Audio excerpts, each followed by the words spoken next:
in due time. Kasi sabi niya, isa lang ang, isa lang ang kumukumpas dito sa mga senador na si Ontiveros, si Trillanes, at saka si Franz Castro. Sabi ni VP Sara Duterte, may isang kumukumpas lang. At may isa silang bossing. Ha? At mukha na itong si Solicitor General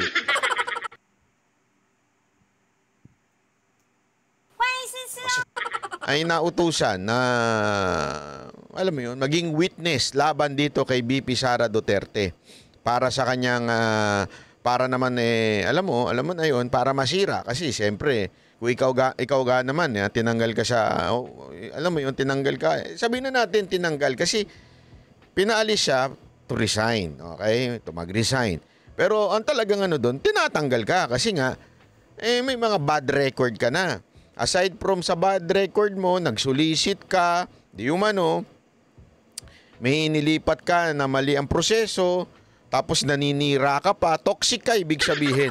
Diba? Gago! Meron ba kayo alam sa kumpanya nyo na ganyan, toxic? Diba? Pag toxic ka sa trabaho, dapat ka na talagang tanggalin. Yung mayat maya, bubulong sa'yo at ikikwento yung katrabaho niya. Diba? Kayo. Meron talagang pinanganak na ganyan eh. Yung kesa na trabaho ang asikasuhin, ang inaasikaso yung kapwa empleyado. Kung meron kayong kilalang ganyan, pwede ba isulat nyo dyan sa comment section? Ngayon lang kayo makakaganti. Doon sa katrabaho nyo. Si ganito.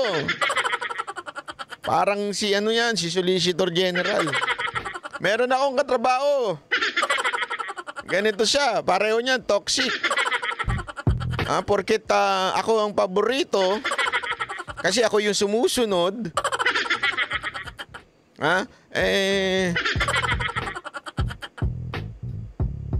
Sisiraan ko na. May kilala akong ganyan. Kasi alam mo minsan, ang mga boss, minsan, kung sino yung masunurin, kung sino yung loyal doon sa trabaho, kung sino yung tapat sa kanyang trabaho at masipag, yun ang pinapaboran. Naturalmente. Ikaw, puro ka chismis. Puro ka intriga. Puro ka paninira.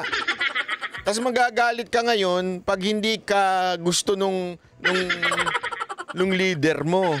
Gaga ka pala. Hindi siya. Yung mga katrabaho ninyo.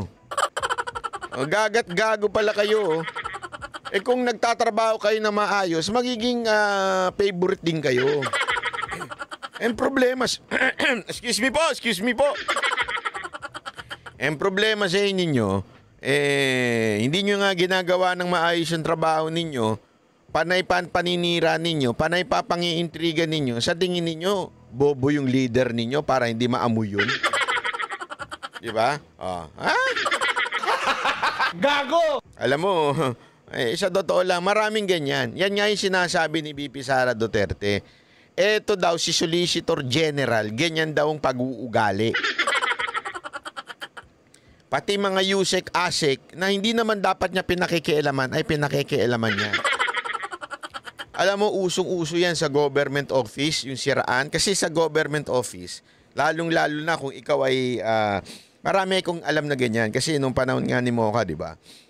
Meron kasi tayo mga tinatawag na yung career officer, ibig sabihin, na-appoint sila doon not because of the president, the sitting president, but because meron silang kontrata na mahaba. Sabihin, even mawala yung presidente na sitting at that time, tuloy-tuloy ka. Kasi nga, ikaw ay nakakontrata, career officer ka. Di ba? Problema, pag yung mga appointed officer, kunwari, mga katulad na ni Mocha, minsan, nagagalit sila. Parang, sino ka ba? Wala kang karapatan dito. Ako naghirap dito. Ang tagal ko ng director dito. Bakit hindi akong inappoint na asik? Ikaw, sino ka ba? Artista ka lang. Bold star ka lang. Tapos bigla kang, porket inano ka kagad ni Digong. Assistant secretary ka kaagad. Siguro. Siguro, ganyan. Mga ganyan, mga chismoso, mga ano eh. Hindi nila matanggap eh. O di ba? Marami yung ganyan. O, kuwari, hindi ko dapat maging Yusek. Kasi ano ka eh, ganito ka, wala kang pinag-aralan. Wala kang ganito. Porkit sip-sip ka lang. Yan, ganyan eh. Sabi nga nito, di ba, 40 years na daw siya sa gobyerno. 40 years na daw siya. Ibig sabihin, eto yung mga tipong may karir na. Mahaba na yung karir. Tapos biglang may papasok na bagong sekretary. May mga i-appoint na sarili niyang tao. Usong-uso yan sa gobyerno. Yung biglang nagagalit sila dun sa mga bit-bit ng sekretary. Siyempre ikaw, sekretary ka eh. Ala naman ang pagpasok mo, hindi mo bibit-bitin yung mga tapat, mga loyal mong tauhan na kasama mo na ever since. Ibig sabihin, tumingin ka pa lang, alam na ko na iuutos. May mga ganun eh. Kailangan yun ng ganun sa opisina eh. Di ba? Hindi na kailangan magpaliwanag ni VP Sara Duterte.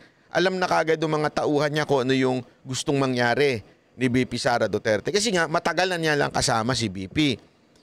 Minsan, yung mga mapapride, yung matataas ang ego. Ako, nagtatanong lang Solicitor General. Kasing taas ba ng kilay mo, yung ego mo? Hindi, ako nagtatanong lang Kasi minsan nadadama yung kilay sa ego eh. Kasing taas po ba ng kilay ninyo yung ego ninyo? Na, bakit ganito? May mga bagong inappoint na mas malapit kay VP Sara Duterte. Ako yung matagal na dito. Ako ang reyna ng kalakaran dito sa loob ng DepEd. Hindi natin alam kung anong kalakaran yun. Pero alam mo yung mga ganon. Di ba? Ayan, tanong tuloy dito, Madam. Kasing taas po ba ng kilay niyo yung ego nyo? Ako yung nagtatanong lang Alam nyo, mali yung pinasok ninyo. Kung meron man nagdidikta sa inyo at nagsasabi sa inyong, sige, kaming bahala sa'yo. Kami nang bahala sa'yo. Kami nang bahala sa karir mo. Kami na, ako na. Basta ito lang sabihin mo, ito lang ang gawin mo. Madam, tandaan mo, VP Sara is the best example. Siya po ang best example na malapit pero ginamit. Siya po ang best example dyan. Malapit pero ginamit at nung hindi na magagamit, nilaglag na. Kaya sa inyong mga witness, kuno, na ginagamit kayo ngayon at akala ninyo forever kayong pagpapalain, mag-ingat-ingat kayo dahil